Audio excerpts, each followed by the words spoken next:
What was wrong with him? He had a swollen testicle. All right.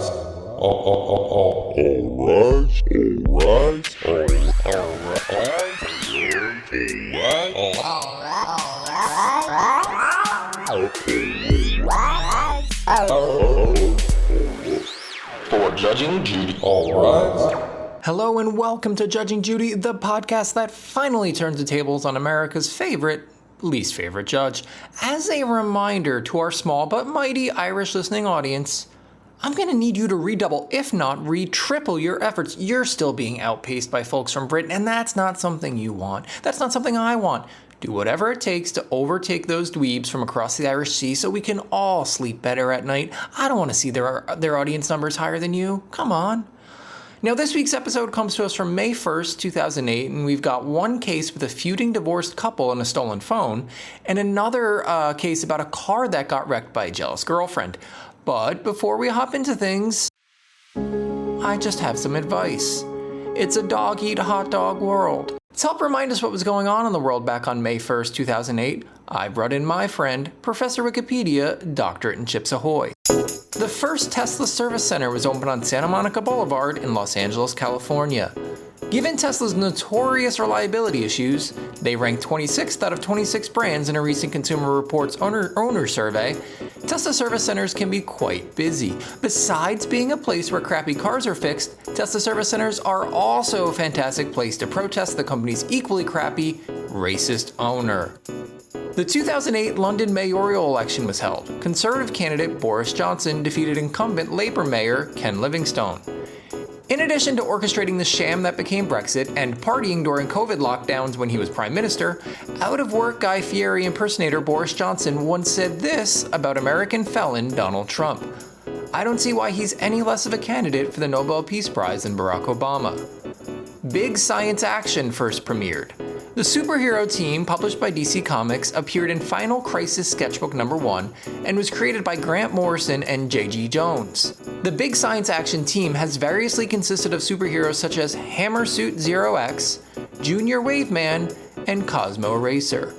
Given their limited number of appearances, you'll be forgiven if you've never heard of Big Science Action, or if you thought they were a mashup of The Big Bang Theory and Captain Planet. Thanks for the help, Professor Wikipedia. Next, let's check in on the New York Times crossword for the day this episode first aired. The clue for 59 across is crispy appetizer, and the answer is breadstick.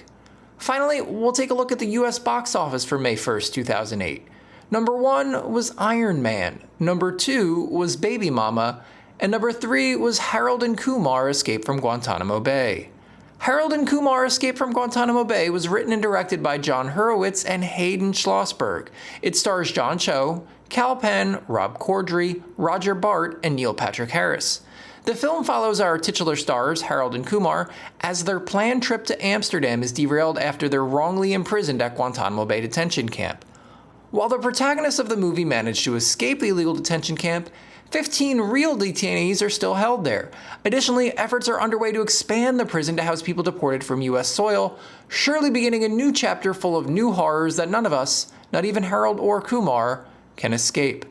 That's it. Let's get to the teaser for today's episode.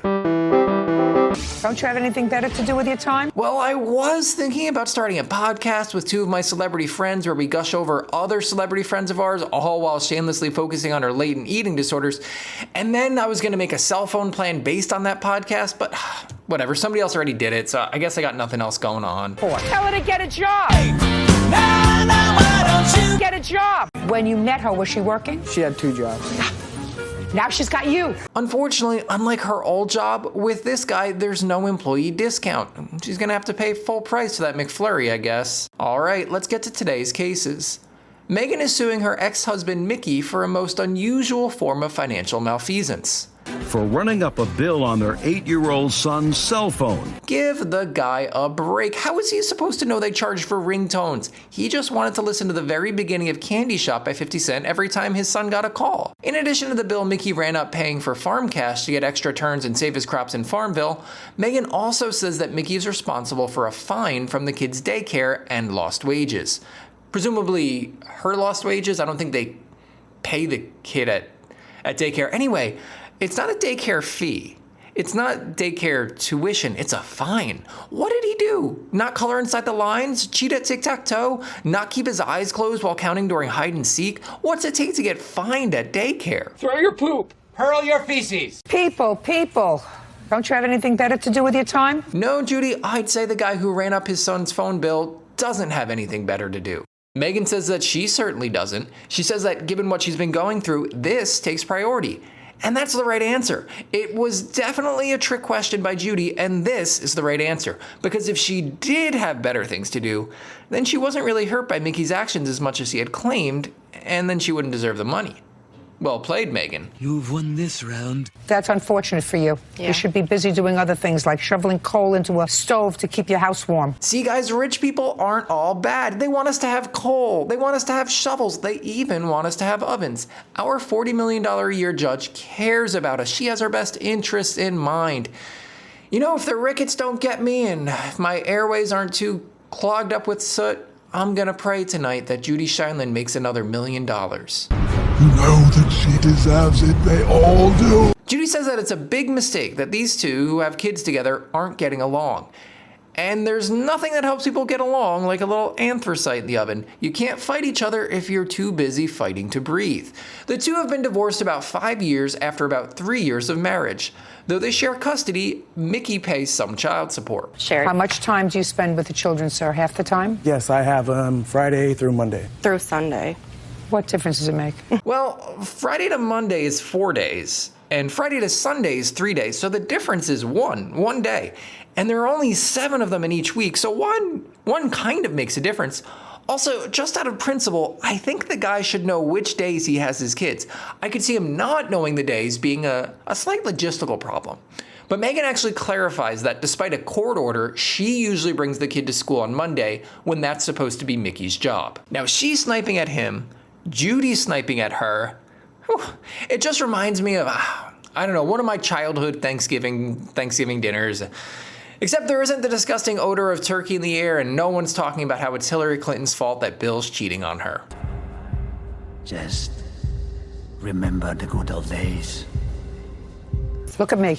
We've been Come getting talk on to him. Sunday. You want to talk to him? Yeah, Get sorry. married. If the Republicans get their way, this will in fact be the only way a man and a woman will be legally permitted to talk to one another. Getting to the matter at hand, Judy summarizes Megan's case by saying that she bought a phone for the kid to use while at Mickey's house, but that Mickey took the phone and used the minutes, forcing her to cancel the line and incur an early termination fee. Can you hear me now?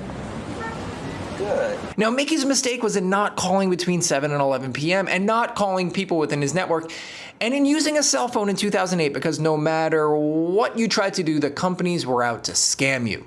And it usually worked. Also, yeah, I guess he shouldn't have been using his son's phone, but we'll see about that. That remains to be seen. I'm telling you, you don't have enough of a life. I don't know why she keeps harping on this, but I do know that coal is a surefire way to cut someone's life short. Then she'll definitely not have enough of a life. Mickey denies he took and used the kid's phone. Judy takes this as an opportunity to tell Megan that the kid was too young at the time, 8 years old, to have a phone anyway, especially when he could have been shoveling coal. Your son came home one day without the cell phone. Prove to me he took it. Megan starts by saying that she got the kid the phone because Mickey didn't allow them, the kid and his younger sibling, to call her while they were at his house. Another point that he says is untrue. Judy, however, doesn't care, repeating again that 8 years old is too young to have a cell phone. Even if he's forbidden from using the landline to call his mom, and even if he only wants to use the phone to slingshot little birds at a bunch of pigs. Judy again asks how she knows that Mickey stole the phone, but she doesn't let Megan get very far in her explanation. My son told me that he was. That's hearsay. And okay, Listen, then listen to me. Listen! Sorry. That's hearsay. Judy's got a real quick trigger finger, and she's obviously going to rule against Megan.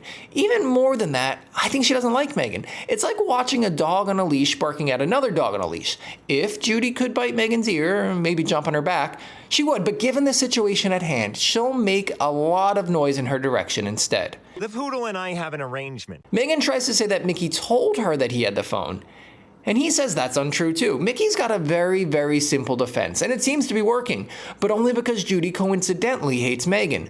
Mickey is winning by just saying no. Okay, well, so I have proof of the minutes used, and I know he did tell me that he had the phone because he agreed to pay it in August. Judy stops Megan to ask Mickey a different question. Did he use the phone to make his own calls? He sticks with what's worked so far and says no again. See, kids, just say no does work. Egad, terrific brain. A foolproof plan as usual. Mickey says that he had a phone of his own at the time that he could use at his own leisure to call up the psychic hotline whenever he wanted to. So show me the numbers, and I can pick up the phone and call those people and find out whether they know him. I like this. This sounds like a reasonable course of action that definitely won't eventually result in Judy yelling and screaming at anyone. You haven't been paying attention. Judy warns Mickey that he's in big trouble if she calls one of these numbers and the person who picks up knows who he is. So I know this episode is old enough to buy a lottery ticket, but if you're interested in protecting Mickey, if you're on his side, and you get a call and Judy Shineland is on the other end, and she asks about Mickey, do as Mickey does and just say no. Do you understand? Absolutely. We do know a lot of the same people, but absolutely. No. No. Mickey, you fool. You were just supposed to say no. No to everything. Now you've lost the upper hand and the judge is saying no, and that's the last thing you want. Just say no means just say no. Not say, oh, we both know the same people, you idiot. Unfortunately, it seems we will not get to hear Judy ask strangers if their refrigerators are running, and if they are, that they better go catch them. And by the way, do you know Mickey Gann? Because though Megan brought lots and lots and lots of bills, the ones she has in her hands are the minutes used, but it doesn't show the numbers called. Meaning Megan has no proof Mickey took it. Well, we could call my kid and ask him. Absolutely. I'm not calling your kids. Now that's a good rule in life to live by. 8-year-olds lie. True, but so does everybody else, no matter how old they are. Lying doesn't start at 7 and end at 9, not unless they've radically altered the rules about who can run for Congress. Judy again berates Megan for getting the kid the phone, saying that the kid lost it and blamed its dad rather than admitting the truth. Maybe. Probably maybe. You don't seem very confident. But we can also probably just skip to the part where you don't give her any money instead of continuing to say she shouldn't have gotten the kid a phone. I'm tired of hearing that. Ma'am, at one point I found the phone in my front yard whenever I was mowing it. Mickey says that he then gave the phone back to his son, and I'm convinced that he only brought this up to brag about owning a lawnmower. Yeah, well, I hope you and that lawnmower are real happy together, Mickey. When you're riding on that lawnmower, I hope you think about what it did to your family, what it did to poor Megan, all the damage it did. Here's the thing though, Mickey. It's called a lawnmower, not a home wrecker. That's on you. We come back from a break and move on to the daycare fine. However, despite the change in topic, Judy's animosity towards Megan remains steadfast. My husband and I have planned a trip to Vegas. Whatever. You went to Vegas. He was supposed to pick one of the children up from school or whatever. He showed up late. They called you. There was a fine for the children being picked up late. Who paid the fine? Megan says that she paid the fine, and Mickey's back to doing what he was told. He says that's untrue. Mickey says he paid the fine. Well, now what are we gonna do? Judy asks for proof from either one of them, but Megan says the daycare doesn't have any record of it, so she's in no better position than she was with the cell phone. With the case all but wrapped up, Judy's running out of time to lay bare her passionate dislike for the plaintiff, so she redoubles her efforts post-haste. You're supposed to love your children more than you hate each other. Stop being nonsense. Stop doing nonsense. An 8-year-old shouldn't have a cell phone. No, 8-year-olds shouldn't have cell phones, and TV judges shouldn't have $400 million fortunes. It's just common sense. And whenever you want to fetch and moan about it, I want you to think of these words. You picked them. Yeah, I know. But I mean, how was I supposed to know that Charmander would eventually evolve into Charizard? If I had known that, of course. Yeah, of course I wouldn't have picked Squirtle as my starter Pokemon. I'm not an idiot. Judy then takes a sharp turn to tell Mickey that if he isn't happy with how much he's paying in child support, he should go to court to get it changed. This feels like it's coming out of nowhere. It wasn't brought up anywhere in the case we saw, but it eventually leads to the only place it really could. Judy's unyielding bloodlust towards Megan. You work? I'm a registered nurse. I'm not working right now. Why not? I haven't worked since November. It's been actually better for me. I went through a really bunch of problems at work with, we got a new manager and she made 10 people quit and I refused to quit, so I got fired. So right now I don't want to have... Listen, you have 2 children. You're supposed to work. The Chiron said that Megan's from Billings, Montana.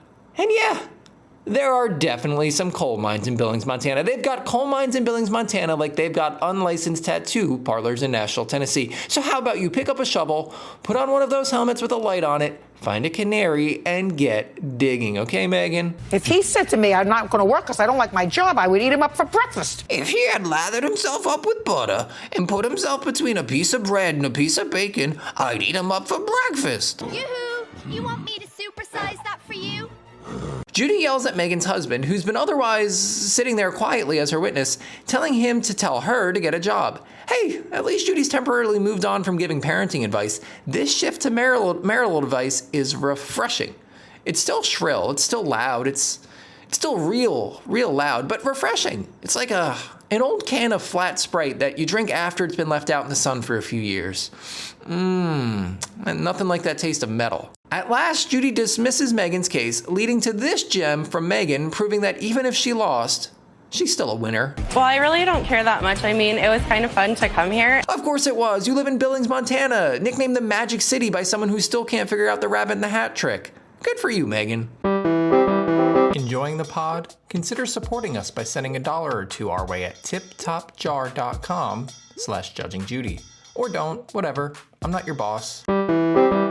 For our second case, Noelle is suing her former friend's girlfriend for doing the thing that probably turned her friend into her former friend. For intentionally ramming her car in a fit of rage. We get a couple of quick shots of the car in question. It's a gray or silver Nissan Xterra with damage to the right back bumper and taillight, and maybe the front bumper too.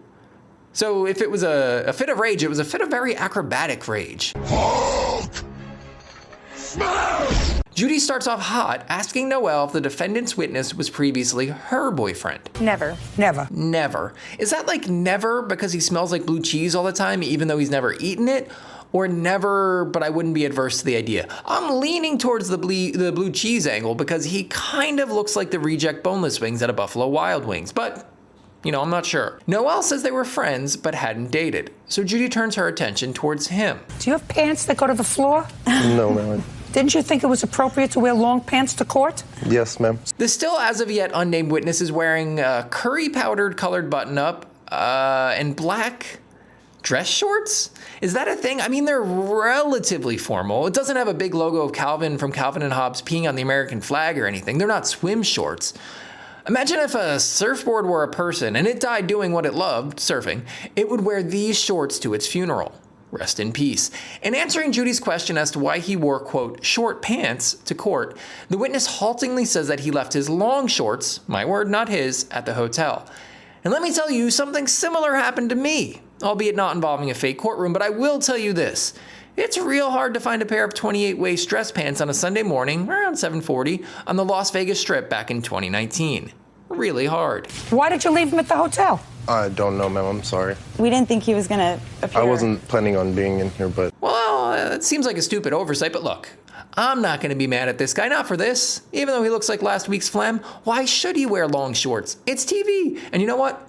I think even if it were real court, I think it's fine. His clothes ought not to make him any more reliable, any more believable as a witness. Lots of fancy people in suits in the most elaborate of long pants lie in court all the time. Like the president.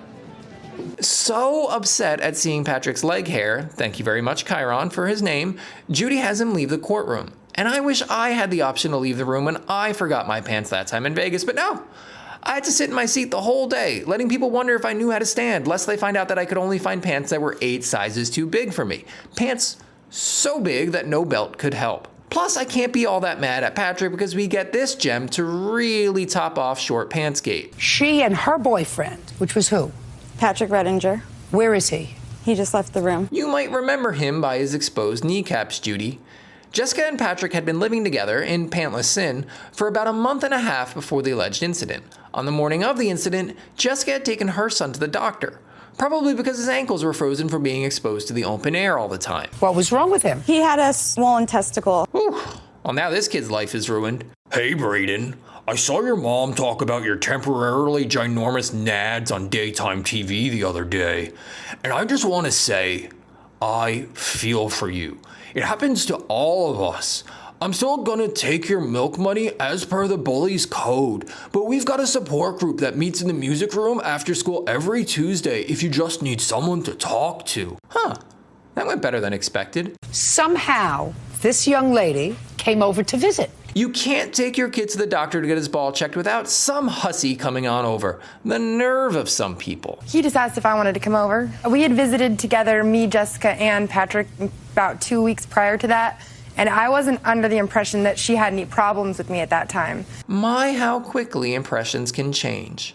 Judy asks Noelle a pertinent question, but one that unfortunately really misses the mark. Was he wearing long pants or short pants at the time? Now, what makes you think he was wearing any pants at all? At some point, Jessica came home and she concedes she backed into Noelle's car, though of course, she contests it wasn't intentional and disagrees with how much damage was truly done. Because it's just a hazard. I mean, for her to park behind the boat was just like her at her own risk. We get a diagram from Jim Turn, the intern, of the parking situation, including a boat with the B helpfully written in the middle of it. It looks like it was a tight squeeze at an awkward angle. I, of course, am still talking about the parking situation and not something Noelle and Patrick were doing while Jessica was away, although I'm not excluding that possibility either. Jessica repeatedly says that folks park there at their own risk. So you found her... I heard her voice. In the bedroom. And then she went to park the car in the area that's high risk, especially if there are women who are obviously being cheated on around. Jessica concedes that Noelle's presence in the bedroom versus other rooms in the house made her upset.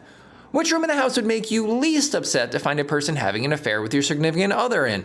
Comment or email judgingjudypod@gmail.com. Come look at this pantry. It's got a lazy Susan. Mind you, Jessica didn't actually see Noelle in his room, thanks to a not at all guilty intervention by Patrick, who is almost definitely up to something nefarious at any time Jessica is not around.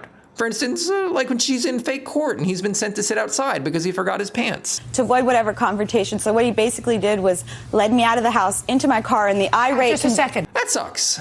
He sounds like a real jerk. Especially because worse yet, it was the first time she had brought her son to Patrick's house. That only added to her fury and her general misery. I think it's fair to call it misery.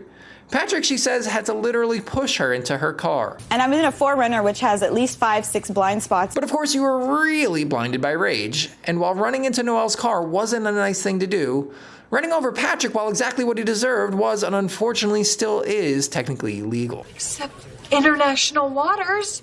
And then wouldn't have made any difference if you were in the Pope Mobile. I disagree. It would have created any number of very intriguing questions that would have certainly made a difference.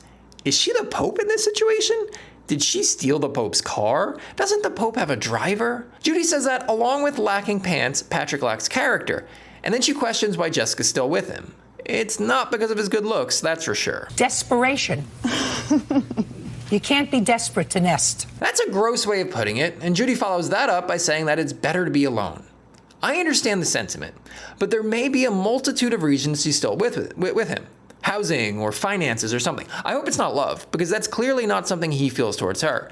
It's just that while I don't know if she should be with him, I can't say definitively that it's better for her to be alone. We learn that Jessica doesn't have insurance, making it extraordinarily unlikely she's ever been entrusted with driving the Pope Mobile. In the absence of insurance, Judy says, Jessica has to pay. She then looks at Noelle's repair bills and pictures of the damage done to her car. It's not the blind spot.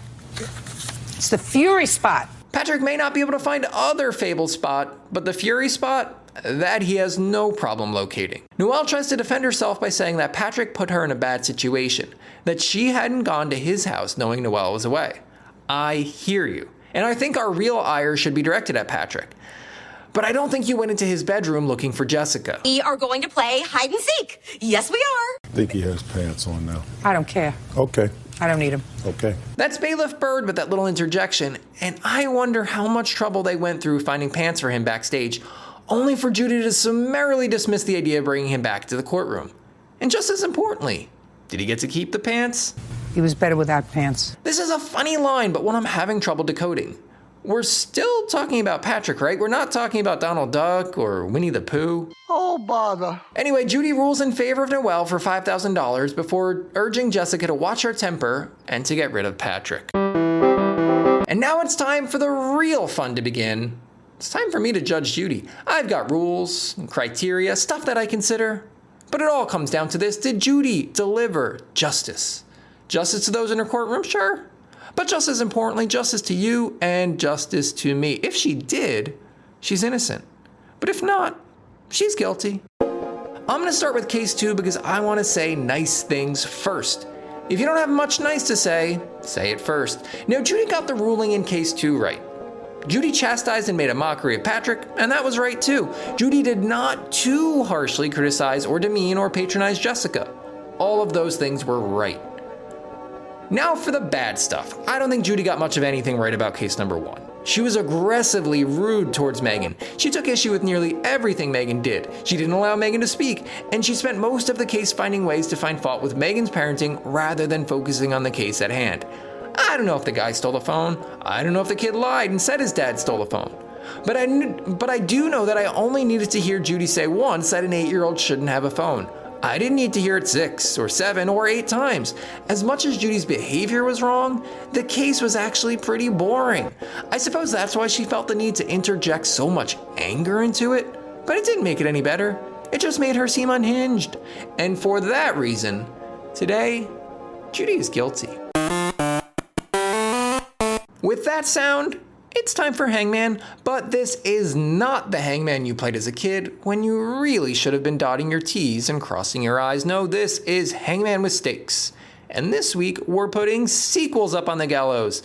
This, of course, is the natural continuation from last week, where we just happened to save the prequel. Just think of where we would be without sequels. Sure, we would have had Look Who's Talking, but we wouldn't have had Look Who's Talking 2, where Roseanne Barr joins Bruce Willis as talking babies with parents played by Kirstie Allen and John Travolta. A world without Look Who's Talking 2 is a world I would not want to live in. Unfortunately, if I lose at Hangman today, that will be our world. Sequelless, joyless, hopeless. There'd be no Weekend at Bernie's 2, no X-Files I Want to Believe, no Book of Shadows, Blair Witch 2. And no, and this one pains me the most, no Evan Almighty. As always, I'm using hangmanwords.com, and this week, I'm returning to their television words list. Hangmanwords.com gives me 6 incorrect guesses, 6 letters that can be wrong before I lose the game. And yes, this would be better visually. So we have our word, our answer here. It's from the television words list. It is 3 words. The first one is 4 letters, and then 2 letters, and then 7 letters. So in tribute to television, I'm going to go with the 5th letter in television, V, which was stupid because there is no V. I'm not convinced V is in any words at all besides television. Let's go a little more mundane, a little more quotidian with an A. There's one A. It is the 2nd letter in the first word. So blank A, blank blank, space blank blank, space blank blank blank blank blank blank blank. All right, let's try to figure out that second word. I'm hoping it's either of or on. So let's go with O. There was an O. So blank A, blank blank, space, O blank, space, blank blank blank, O, blank blank blank blank. Let's try N. Let's see if that's an on in the middle there. It is not, but there was another N. It is after the O in the last word. I'm not going to say blank a bunch of times. You know, there's some blanks, there's some A's, there's some O's. There's definitely not a V. Let's keep it going with the vowels. We've done so well so far with the O and the A. Let's see if there is an E. There were 2 E's. Blank A, blank E, space, O blank, space, blank blank blank, O-N-E blank. Lake, take. Okay, let's go with the F to finish the of in the middle there. All right, so something of something. That's where we are right now. Let's try S. Nothing bad has ever come from the word S, right? Don't answer that question. Don't email judgingjudypod@gmail.com, and don't comment with any bad things that start with or sound like or have an S at the middle or at the end. This has an S at the end. So blank A, blank E, space of, blank blank blank, O-N-E-S. Let's go with L. There's no L, so I have 4 more incorrect guesses. Okay, let's go with T. There is 1 T. It is at the beginning of the last word. So blank, some word with an A and an E, of T blank blank, O-N-E-S. Huh. If you know this, by the way, feel free to whisper it real loud into the past. Let's try our final vowel here, I. A final vowel except U. That's not really a vowel. There's no I, which means I think there's probably a U. Let's go with U. There's no U. That's insane. Oh, Game of Thrones. That's what it is. A-M-E, Game of Thrones. I did what George R.R. Martin cannot seem to do I Got Game of Thrones. That's a reference to him not finishing his book or something, I don't really care. But anyway, what more fitting word, what more fitting answer for us to save sequels with than Game of Thrones? They should call it Game of Sequels. They should call it Unwritten Sequel, you know what I mean? Anyway, thanks to me, thanks to you whispering it so loud, thanks to the Judging Judy pod, we saved sequels. So when Dude, I Still Don't Know Where My Car Is comes out, you can thank this pod. When Apollo 11 +1 comes out, you can thank this podcast. I don't know. When Titanic 2 Still Sinking comes out, you can thank this podcast. With the time we have left, I just want to share an out-of-context quote from Judge Judy. You don't have to bake the bread from scratch as long as you're there to say, was the sandwich good? That's it. Subscribe, like, fornicate, and share, but whatever you do, don't leave your boyfriend at home alone while you take your kid to the doctor to get a swollen testicle checked out.